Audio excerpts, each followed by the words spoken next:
Okay, so you guys sent us a ton of stuff about what makes entrepreneurs successful looking ahead to 2025. And one thing kept popping out from all these different sources you sent. Yeah. The idea that emotional intelligence might just be the secret weapon. Absolutely. We've been digging through all these excerpts and articles. Mm-hmm. And the thing is, they all point to the same conclusion, that this ability to understand and manage emotions, Right. that's what makes a truly great leader. It's what sets apart the game changers. Yeah. It's so interesting because you think about 2025. Right. It's right around the corner. It is. And everything is changing so fast, Right, yeah. New technologies, new strategies. All the time. It's relentless. It is. But what your sources keep saying is that even Yeah. with all that change, the thing that really makes a difference Mm-hmm. is the human element. It's the connection. Yeah, like that ability to understand and relate to people on an emotional level. Together. And the point your sources are making is pretty powerful. It is. They're saying that, yeah, you need a good business plan, of course, Of course. And the technical skills, those Right. are essential starting points. They're basics. But it's emotional intelligence that actually takes you to the next level. It's what lets you inspire your team, build those relationships that last, Yes. and ultimately achieve real success. Exactly. So let's dive into this. What are we actually talking about when we say emotional intelligence? So emotional intelligence, or EI, as a lot of people call it, Okay. is basically knowing your own emotions, Mm-hmm. how to manage them, Right. and being able to understand what other people are feeling Yeah. so that you can navigate all these relationships effectively, Mm-hmm. with empathy. So it's not just about recognizing emotions. Yeah. It's about actually using that knowledge. You have to about understanding them Yeah. and then skillfully managing those emotions. Your own and everyone else's. Exactly. Okay, and the sources you looked at broke this down into 4 main parts, right? They did. They Yeah. did. So the first one is self-awareness. Okay. And this is really the foundation of everything else. Right. It's about knowing your own emotions, understanding why you feel the way you do, and how your feelings affect your thoughts and behaviors. Mm-hmm. So it's like having a clear picture of your strengths and weaknesses. Yeah, makes sense. It's tough to steer a business through the rough waters For sure. if you don't even know where you stand yourself. Totally. If Yeah. you don't have that internal compass, Mm-hmm. it's pretty tough to navigate anything else. Exactly. So what's the next piece? All right, so next up, you've got self-regulation. Okay. So this is all about managing your emotions in a positive way. Right. Instead of just letting them run wild, Mm-hmm. it's staying calm when things get crazy. Yeah. Thinking before you act instead of jumping into things Yeah. and following through on your commitment. So it's like you're not getting swept away by every little thing, Exactly. whether it's stress or excitement. It's about keeping a cool head, even when everything around you feels like it's on fire. I like that. Okay, so we've got self-awareness, self-regulation. What comes next? Okay, so the third element is social awareness, Social awareness. which is all about recognizing and understanding how other people are feeling. So it's picking up on those social cues, Exactly. like how a group is interacting, Hmm. and having that empathy to actually put yourself in someone else's shoes. Yes, you've got to be able to see things from their point of view. And that seems so important for building a team Absolutely. and connecting with your customers. It's crucial. It's not just about the words. Right. It's about understanding the emotions behind them. It's those unspoken things Yeah. that can really tell you what's going on. Okay, and the fourth part, So the fourth piece is relationship management. relationship management. And this is really where it all comes together. Right. It's using your understanding of your own emotions Mm-hmm. and the emotions of others Yeah. to make those interactions successful. So things like communicating, clearly resolving conflict, constructively influencing people, working as part of a team. So it's all pretty straightforward on the surface. Yeah. But what your sources are saying Yeah. is that it's the application of these skills. Mm, That's where the real magic happens. that's the key. Mm-hmm. It's not just about knowing what emotions are. It's about actually using them Right.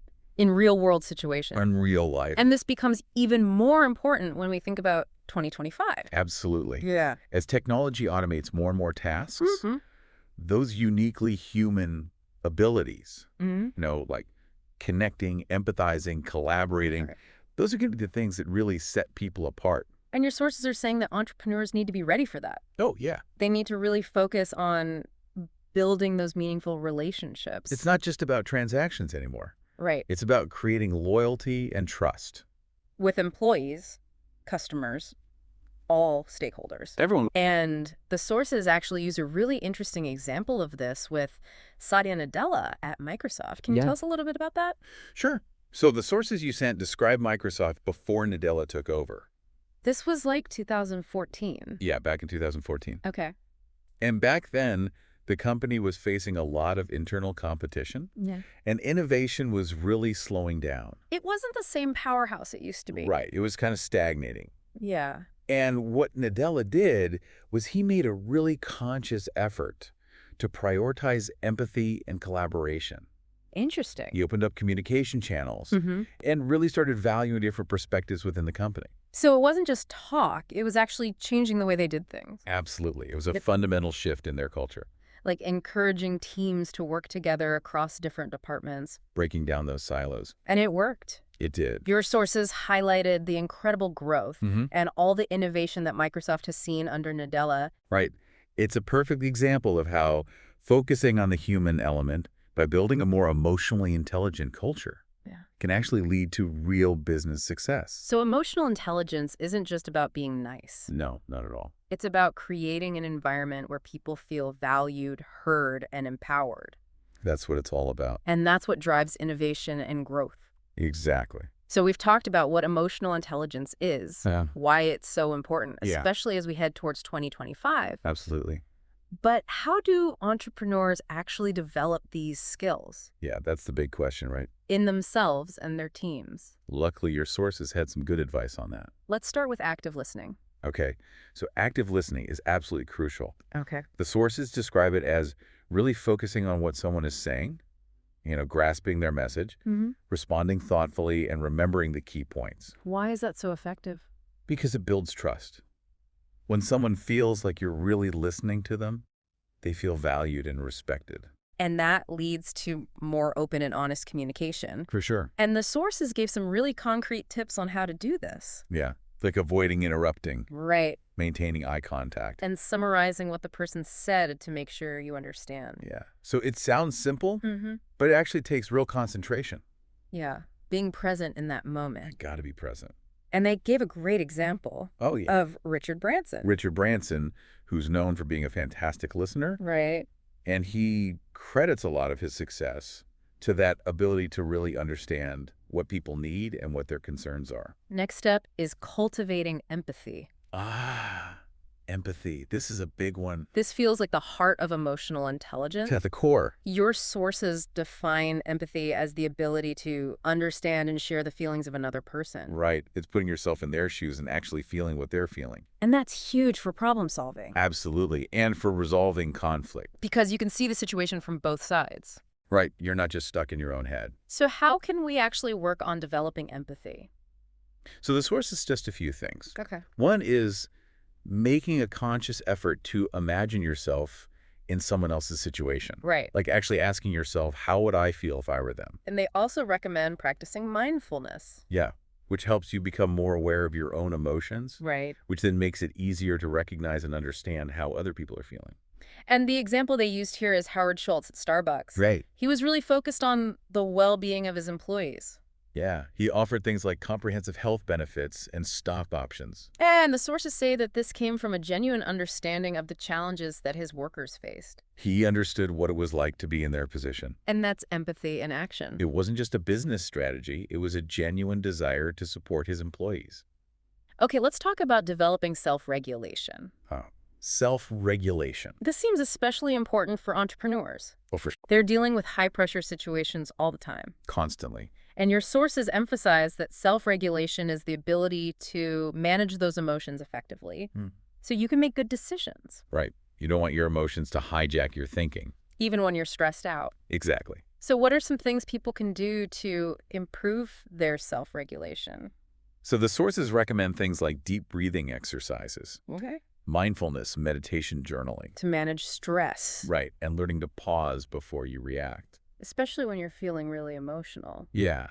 Give yourself a moment to step back and think. It can make a huge difference. It can. And they give the example of Jeff Bezos. Yeah.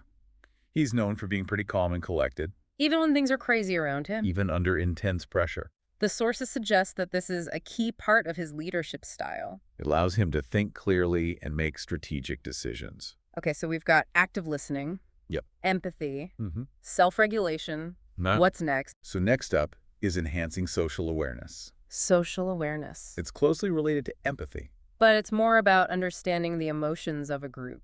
Yeah, it's being attuned to the overall emotional atmosphere of a team Yeah. or an organization.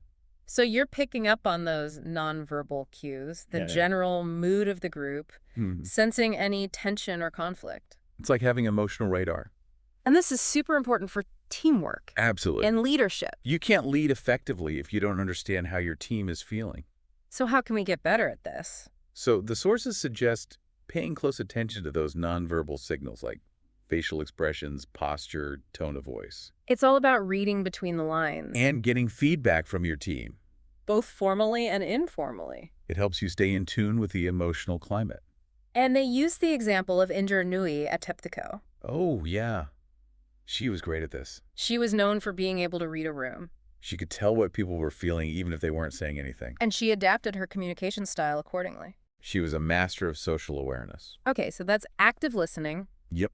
Empathy, self-regulation, Right. social awareness. Right.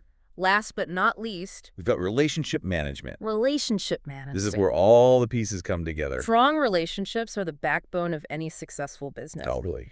And good relationship management leads to better collaboration, It does. more engaged employees, For sure. and more loyal customers. It's all about building those strong connections and nurturing them. So how do we actually improve our relationship management skills? It really comes down to investing time and effort in building genuine connections with people, checking in with your team members regularly, Right. celebrating their successes, Yes. providing constructive feedback. To showing them that you care. Exactly. And the sources use the example of Tony Hsieh at Zappos. Yeah, Tony Hsieh. He really prioritized company culture and employee happiness. He got it. He understood that a positive and supportive environment built on strong relationships, would lead to happier customers and a more motivated workforce. it all works together. So as we look towards 2025, Yeah. your sources highlighted a few key trends that emphasize the importance of EI, like the rise of remote work. That's a big one. It makes emotional intelligence even more critical. It does, because you're not interacting face-to-face as much. You have to be more intentional about building and maintaining those connections. And it can be tough to read people's emotions through a screen. Right. You have to be really good at picking up on those subtle cues. And as the business world becomes more diverse and globalized, emotionally intelligent leaders are going to be better equipped to build inclusive environments. Where everyone feels welcome and valued. And understanding different communication styles across cultures. That becomes essential for effective collaboration. And your sources also connect emotional intelligence to customer-centric innovation. Absolutely. If you can really understand your customers' emotions and needs, you can create products and services that really resonate with them. That's what it's all about. Yeah. You have to understand what they're feeling. And create solutions that address those emotions. It's not just about solving practical problems. It's about connecting with people on a deeper level. Exactly. So to sum it all up, Yeah. emotional intelligence, it's that often overlooked skill. But it's crucial. That can make all the difference for entrepreneurs. Especially in the years to come. It affects company culture, It does. innovation, For sure. and ultimately the bottom line. You can't ignore it. And we've talked about leaders like Satya Nadella, Yeah. Richard Branson, Indra Nooyi. They all demonstrate how powerful emotional intelligence can be. So for all the entrepreneurs out there listening to this, Yeah. what's the big takeaway? The most important thing is to move beyond just understanding what emotional intelligence is. And start thinking about how you can actively develop it in yourself, because that's what will set you apart. So maybe a good question to leave you with is this. Okay. What's one small step you can take today to be more self-aware or more empathetic? In your interactions with others? Because that might be the most valuable thing you do for your business this year. I think so too. Thanks for taking this deep dive with us. My pleasure.